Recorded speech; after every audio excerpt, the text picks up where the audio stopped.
Hello and welcome to our special call-in show on coronavirus. All the questions, any doubts, anything you want answered, call us on this number on your screens and we'll have doctors answering your questions. We're joined by Dr. Giridhar Babu, a Professor Head Life Course Epidemiology at the PHFI in Bengaluru. Thank you so much for taking time out, Professor, this morning and, answering all these questions. I have a question for you actually to begin with because there's a lot of talk about the vaccine. We're told that, the race is heating up, that there are lots of studies across the world taking place right now. We do know human testing has begun in England, but really, what kind of time frame would you give? Because we also know there has been no vaccine developed so far for diseases like HIV. So, what would you say really to people who are wondering when will this vaccine come out?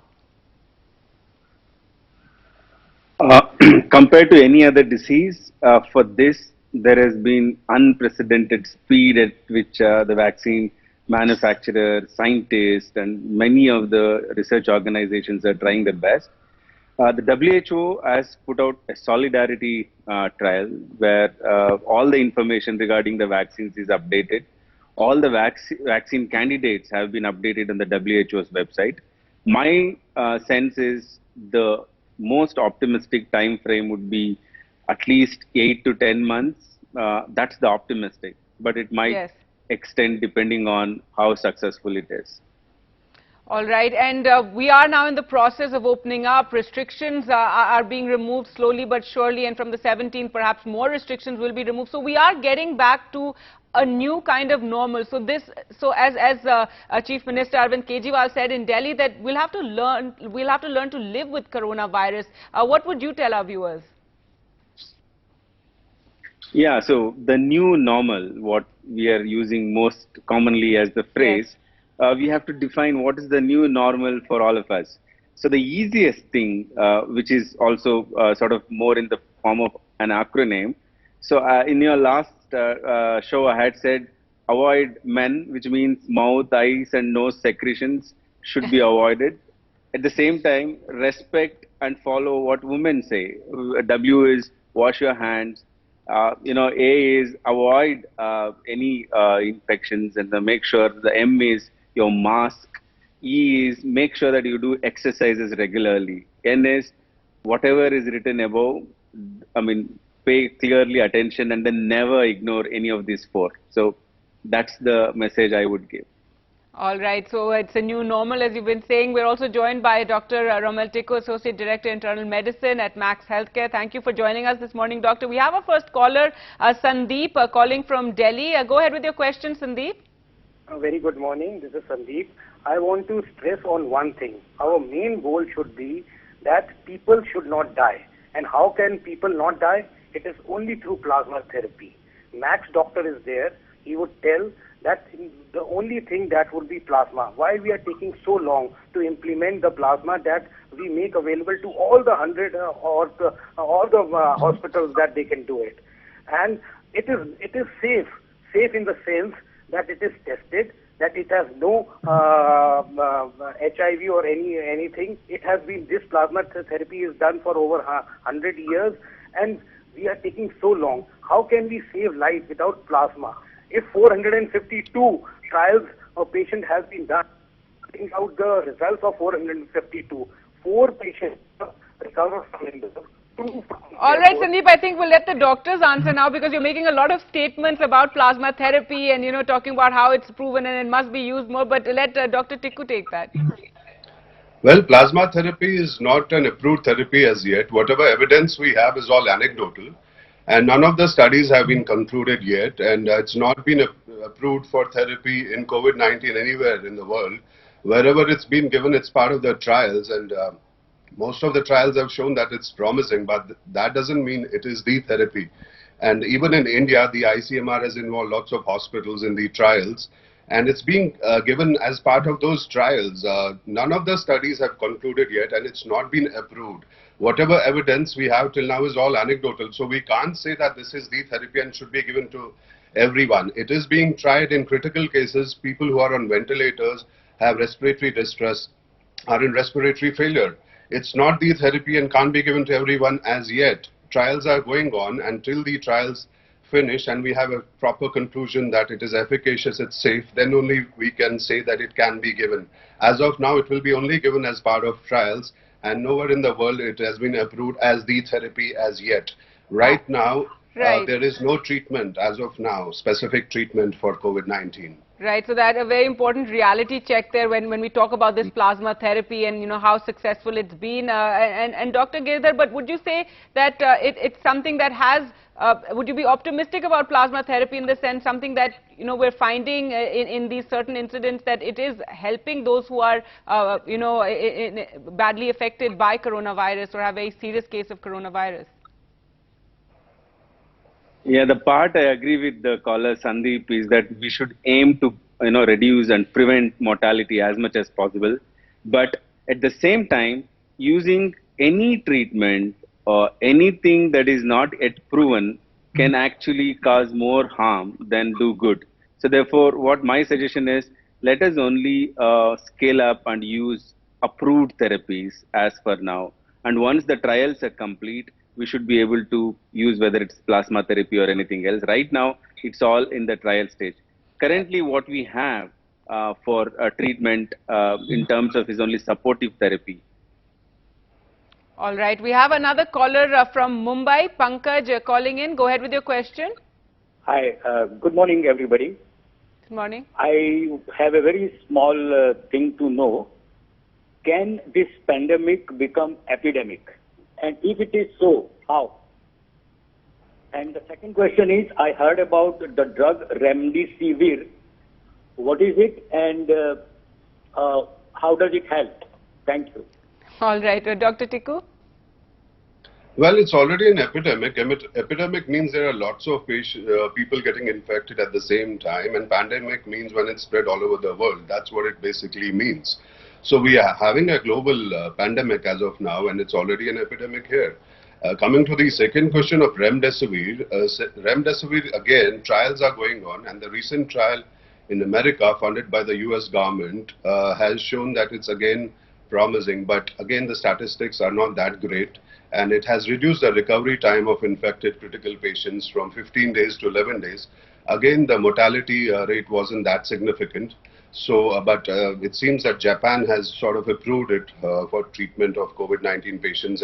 But again, we need more evidence on remdesivir, and the trials are going on. Until we have the conclusion of these trials, we can't really say how much efficacious it is. But yes, it's one of the drugs which seems to be promising. But we need more data, and even in India, we are doing trials on remdesivir, and hopefully in time we'll know how effective it is. All right, Dr. Giridhar, something you'd like to add? And yes, in the India context, what can you tell us about remdesivir? No, regarding the drug, I would not add anything which has already been told. But regarding the word pandemic and epidemic, now, as has been clearly told by Dr. earlier, that pandemic is the highest level which any public health emergency can be defined as. This is global public health emergency. That means it is there affecting most countries in the world. However, probably the viewer might have meant, will it become endemic? Which means that is it going to stay with us for a longer time, all the time?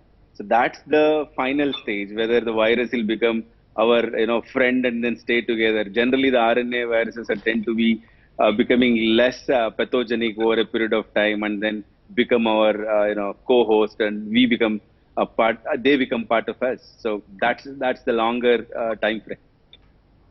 All right. Well, thank you for that. We have another caller from Aluchi Bagh, Manzoor Ahmed calling. Go ahead with your question. Thanks a lot, Gorgiji. I would like to thank NDTV for impartial and idle journalism for years together. I have a small question. Yes. If a biker rider is a positive case, and I am walking on the road, can the air pushed by the biker infect me? All right, Dr. Tickoo. Well, not really. I mean, if the biker is wearing a mask and you are wearing a mask, the chances of that happening is almost zero. Even otherwise, unless the biker is coughing and you are just right next to him within 1 meter of distance, then probably there is a chance. But again, these things are almost impossible. These things normally do not happen. But yes, a remote chance always remains there. But usually this is not the mode of transmission. It's only when you're sitting next to somebody within a distance of 1 meter and he coughs and you're not using any sort of protection, no mask, nothing, then you have a chance of getting it, not otherwise. All right. And Dr. Girdhar, now, as we were discussing earlier, restrictions are being lifted slowly, so people are getting back to work. So I suppose there are a lot of these sort of questions and doubts in people's minds about how they can contract it, especially since now they're going back to work. And this is the reason we were discussing that new normal, that from going forward, we'll all have to wear masks constantly and constantly wash our hands. Yes. So what the new normal is, I mean, it's a very important thing for everybody to understand. It just doesn't come fly, in the air and then it gets affected when you're going on the road from a biker. That's very rarest of the rare ways of contracting the disease. What we say is, the reason I said these acronym mouth, eyes and nose, the secretions that are coming from that, we should avoid that. By washing our hands regularly, we will be making sure that, we will not contract from any of these secretions. The next thing is using mask. The moment you leave out of your house, wear mask. It will prevent you spreading the disease to others. It will also prevent from others coming over to you. So that's the new normal. And the third thing is physical distancing. Wherever you go, make sure that there is some amount of distance, minimum 1 meter, but better if it can be more. So these things, even the norms in terms of how do you drive in a car, where do you sit, and all these things in terms of a bus carrying, commute passengers to an IT firm or any firm, all these things have to be very carefully thought, and that's the new normal. All right. We have a caller from Chennai. Banu, go ahead with your question. Good morning, Gargi. Morning. Just as how many, many trials are going on for vaccines for us to get immunity, what about the treatment aspect regarding the antiviral medicines? How long will it take to get a successful antiviral drug? And if so, what are the latest updates regarding the treatment aspect? All right, back to the treatment. Yes, Dr. Tickoo. Yeah, again, there are trials going on. We don't have an approved therapy as such, and none of the trials have so far shown that any drug is particularly effective and safe at the same time. So trials on hydroxychloroquine, trials on remdesivir, trials on favipiravir, trials on interferon. There are so many trials going on, but you see, we've hardly been in the disease for 3-4 months. For the trials to conclude, it's going to take a while. Till then, we'll keep researching, we'll keep thinking about as in what is the treatment. But as of now, clearly, no drug. But yes, lots of trials are going on, especially with remdesivir and favipiravir, which is a Japanese drug. And soon we might have something in place. But as of now, there's nothing. We'll have to hope that some drug is approved soon in the next few months, and so goes the vaccine. But vaccines are going to take a longer time, maybe another 6 months to 1 year. So let's be hopeful. All right, and Dr. Giridhar, because there's a lot of things we keep hearing. One issue about this BCG vaccine that people in India get, and whether it provides us any sort of protection. Then there was all this talk, and now of course it's almost totally stopped. But talk of hydroxychloroquine, especially after Donald Trump really pushed it. So that's why I think people are very confused about what sort of treatment and what are the drugs that can be used, and as of now, none. Some amount of hope or wishful thinking might always result in believing some sections of the news. And we have world's largest university, WhatsApp University, which is spreading all this information. So I think the best way to look at this is, has WHO approved it? Has the Ministry of Health and Family Welfare approved it?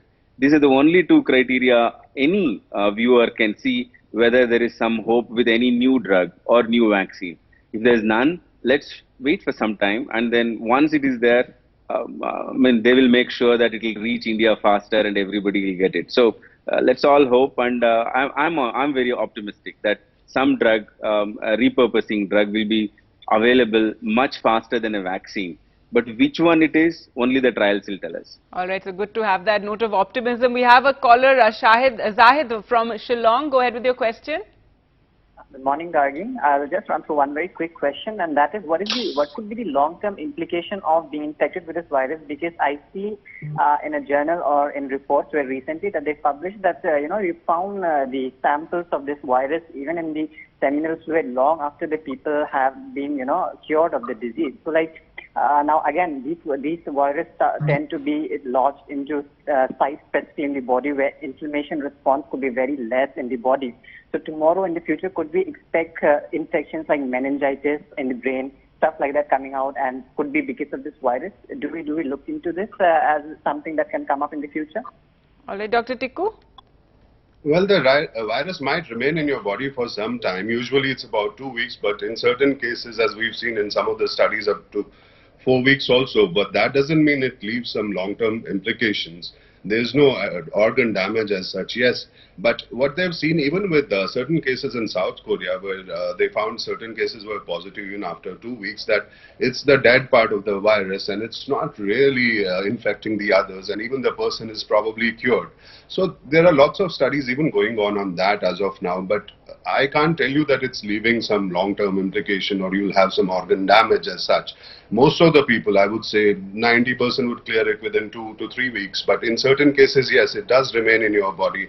When you do a test, it does come positive, but how important and serious that is, we would know soon. Usually what they've seen till now is that they are not infectious to others and they're probably healed. So let's be hopeful. I don't think it will leave any long-term implications or complications. Once you're healed, you recovered, it's done. All right, we have another caller, Ujjwal from Patna. Go ahead with your question.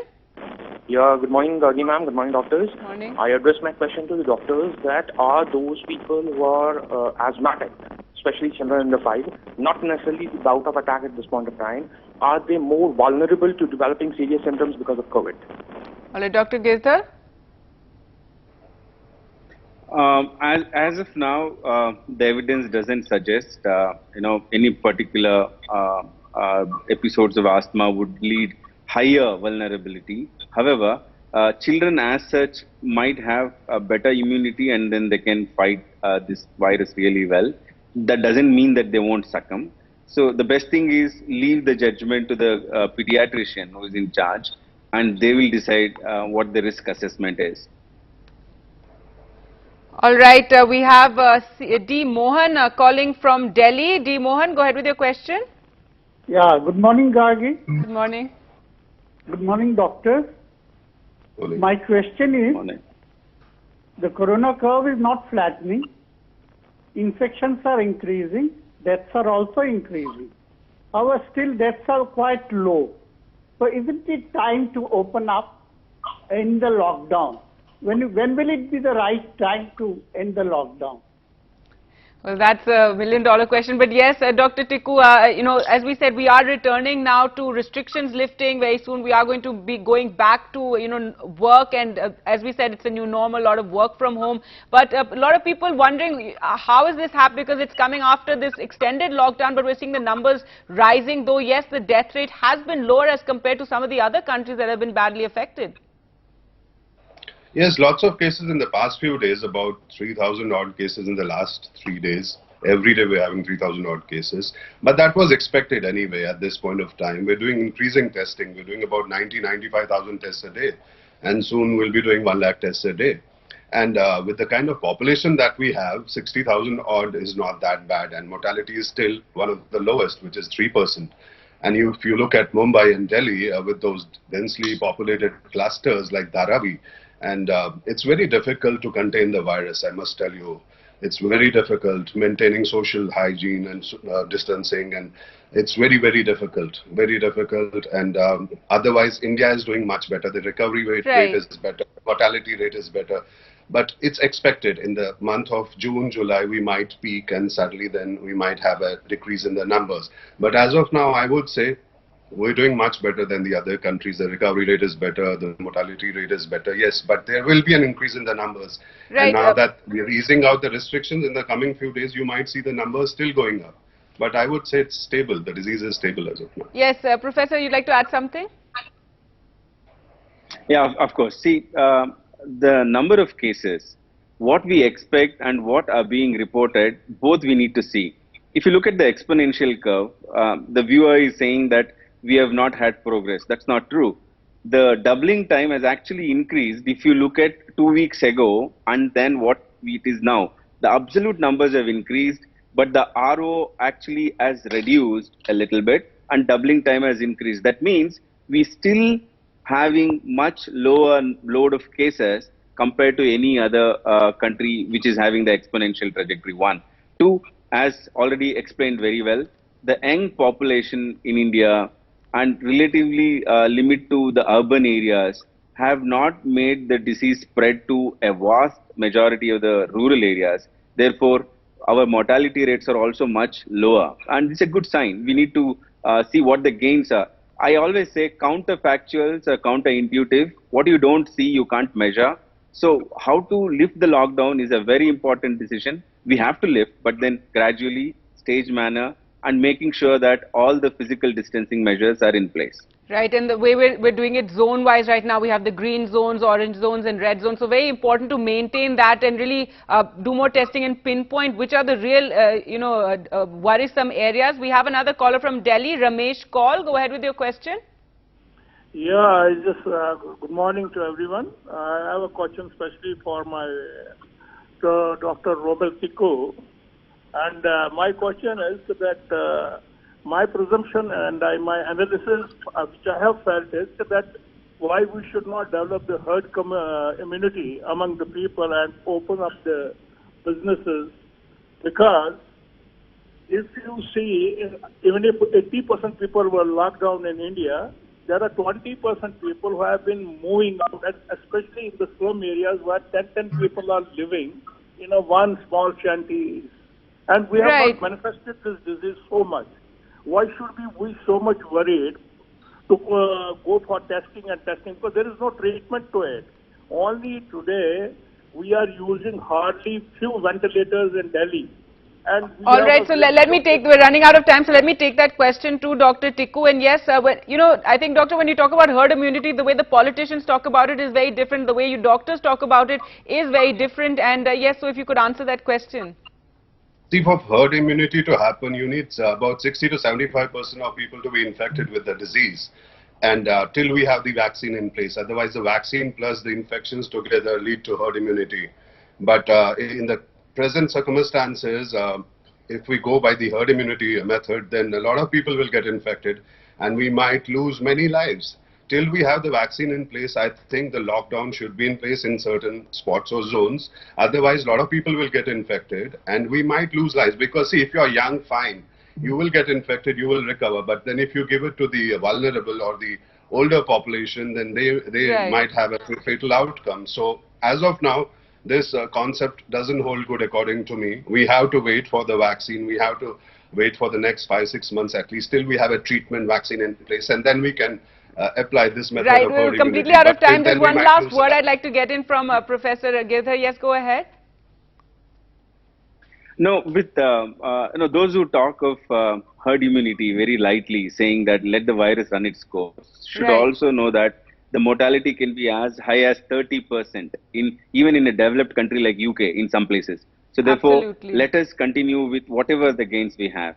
Right, and this is why I said that when politicians talk about herd immunity, you shouldn't go by that. You have to listen to doctors, because it doesn't mean we want to sacrifice our most vulnerable or our elderly, in the hope that the whole population develops this immunity. Thank you so much, doctors, for taking out your time, and thank you all for calling in and watching at home. Time for us to slip into a short break. We'll be back with more.